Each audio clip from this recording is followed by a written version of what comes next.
Erwell is about to run away. I don't know whether David Moore sits in his office comfortably. The Minister of Defense the other day was here. So we all have become victims of this one man called Muhoozi Kainerugaba. This Parliament must find a solution. At least for me, I'm not a victim. Madam Speaker, there are some members who are above the law here, obviously, as I've seen.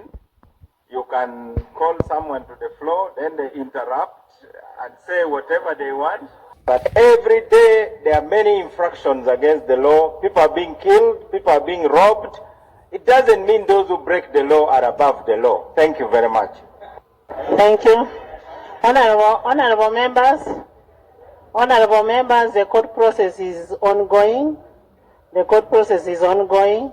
What we require to do is to make sure that we expedite the process. You sit, members, sit.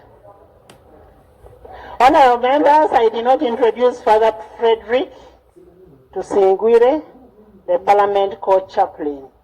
Father, you're welcome. Thank you so much for coming. Yes. Madam Speaker, I want to appreciate the Minister for Justice and Constitutional Affairs for stating it very unequivocally that no one is above the law. And I want to appreciate him because he released a statement in regard to this particular matter, condemning the abduction and the torture of this person called Edward Sebufu. Away though from the letter, which I do appreciate he wrote. I don't know whether he wrote it because of the opposition politician he has been for a long time, but as a government official, we would want to know, is action going to be taken against this errant government official that broke the law? Because when a minister writes a statement saying a minister for Justice and Constitutional Affairs writes a statement saying government official X, CDF, here you are breaking the law. You cannot abduct people and torture them in your basement. Release them. That's a government minister writing that. Away from the fact that that is good and it excited us, what action gets to be taken against this errant government official? Or is he above the law? And that's the question that I was asking. We have now recognized he was operating outside the law. Thank you. What then gets to be done? Is anything going to happen to him? And I'm glad even the Prime Minister has walked in. Maybe Honorable Mao might not have an answer. But maybe he should as a minister. But the Prime Minister, who often says she's very able and she's action-oriented, is she going to take action against this errant government official called General Muhoozi Kainerugaba? Honorable members, I have never, just like when there is arrests by police, by army, I have never seen the IGP himself going to do the arrest. The arrest is done by other people. So you may not talk about the CDF now. We may need to look in depth. We may need to look in depth who did it and why was it done. But then the court process must be expedited.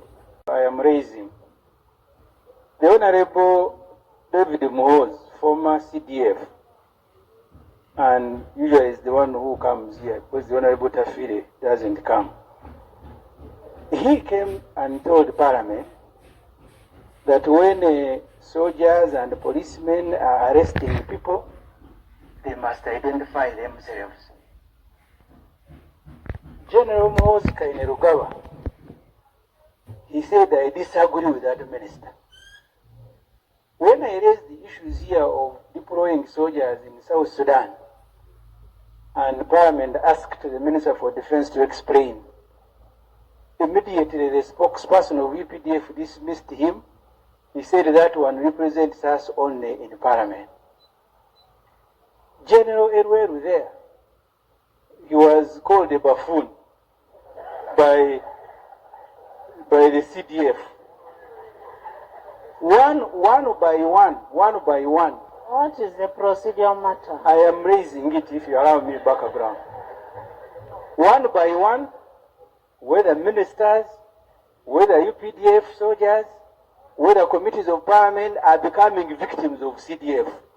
So the procedural issue I am raising, Madam Speaker, whether you should not get government at the highest level to tell us, because recently he said, you opposition, you are going to beat you during elections, for us we are Tutsi.